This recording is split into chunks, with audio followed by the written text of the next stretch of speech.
అందరికీ వెల్కమ్. చాలా దూరం నుంచి నా మీద ఎంతో ప్రేమతో ఇక్కడికి వచ్చిన మీ అందరికీ హోల్ హార్టెడ్గా థ్యాంక్స్ అండ్ వెల్కమ్. సరే, నేను మీకు ఒకటి చెప్తా. నేను హోటల్ నుంచి ఇక్కడికి స్టార్ట్ అవుతున్నప్పుడు ఒక ఆయన నన్ను కలిశారు. హర్ష గారు, మీరు మూవీ ఏదో తీస్తున్నారంట కదా, టీజర్ లాంచ్ ఈరోజే అంట కదా, నాకు ఒకసారి అందరికన్నా ముందు చూపించగలరా అని అడిగారు. సరేనే అండి, దానికే ఉంది, చూపించడమే కదా, మనల్ని ఎలాగో అభిమానించేవాళ్ళు, దానిలో ఏముందని చూడండి అని పెట్టా. ఎలా ఉంది అని అడిగా.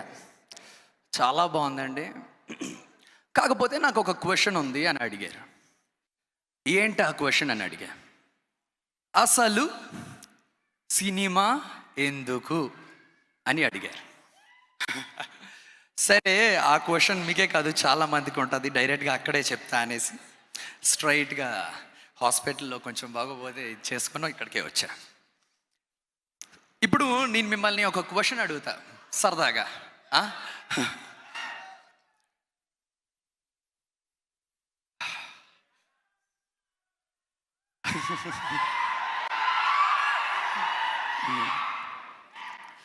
మీరు చిన్నప్పటి నుంచి ఎంతో కష్టపడి గుర్తుపెట్టుకోవాలి అని చదివిన లెసన్స్ ఎన్నో ఉన్నాయి, అవునా? స్కూల్లో, కాలేజ్లో, అన్నిటిలో. అవి మీకు ఇప్పుడు ఎంతవరకు గుర్తున్నాయి? ఏం గుర్తుండవు కదా.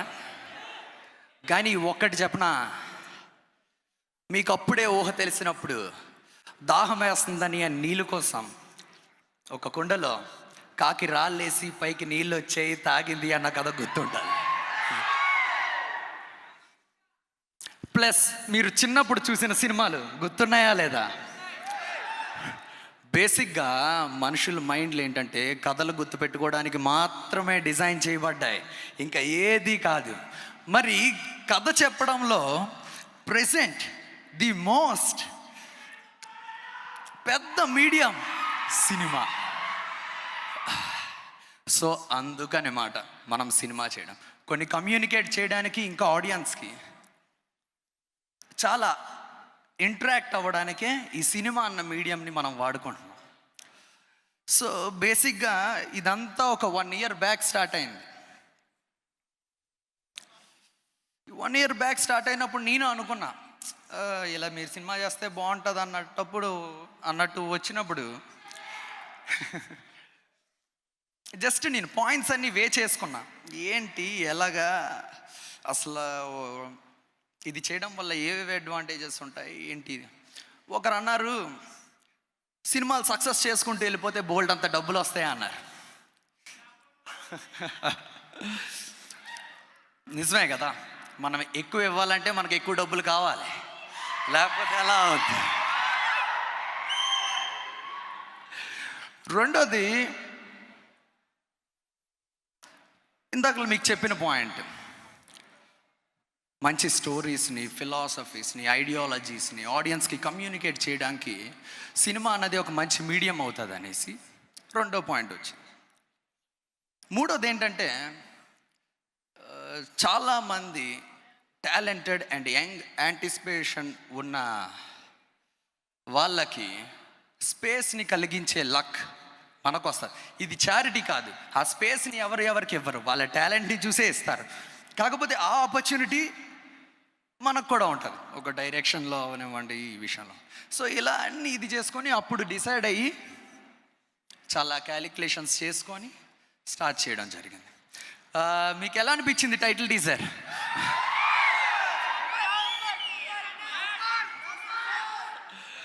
మీరు హ్యాపీ అయితే నేను హ్యాపీ.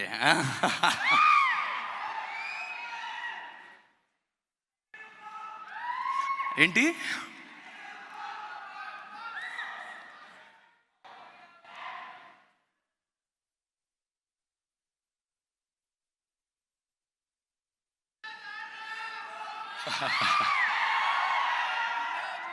సో అలాగా అంతా స్టార్ట్ అయింది. చూద్దాం మనం ఎంత దూరం వెళ్తామో. ఒకటి మాత్రం పక్కాగా అక్కడికి వెళ్తాం ఎవరు. అయితే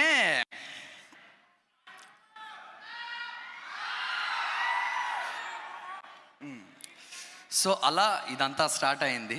అండ్ దీనికి పనిచేసిన వాళ్ళ గురించి వస్తే కెమెరామ్యాన్, ఆదిపురుష్ కెమెరామ్యాన్ కార్తీక్ పాలని గారు అవనివ్వండి, వెరీ బ్యూటిఫుల్ టేకింగ్. చాలా సేపు డిస్కస్ చేసి ఫ్రేమ్స్ ఏంటి, ఇదేంటి, అదేంటి అని మొత్తం చూసుకున్న తర్వాత ఒక కన్క్లూషన్కి వచ్చి చేయడం జరిగింది. Very wonderful taking.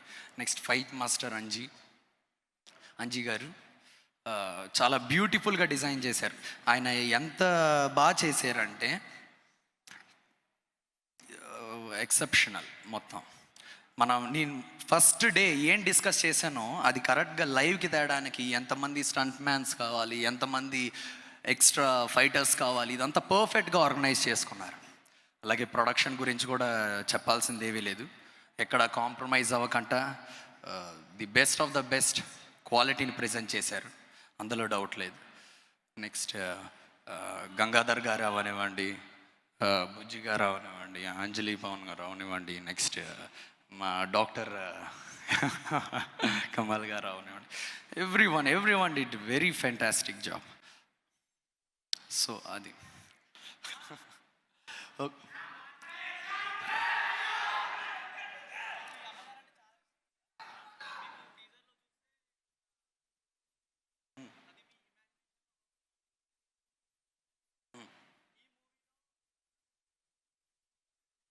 చూడండి, ఇంకా చూడాలి, ఇప్పుడప్పుడే చెప్పలేమే, అంటే ఇది చూడాలి. టీజర్.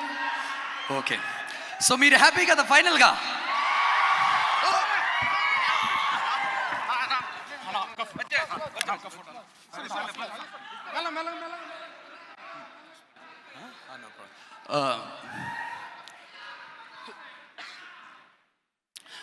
సో అందరూ హ్యాపీ కదా అయితే?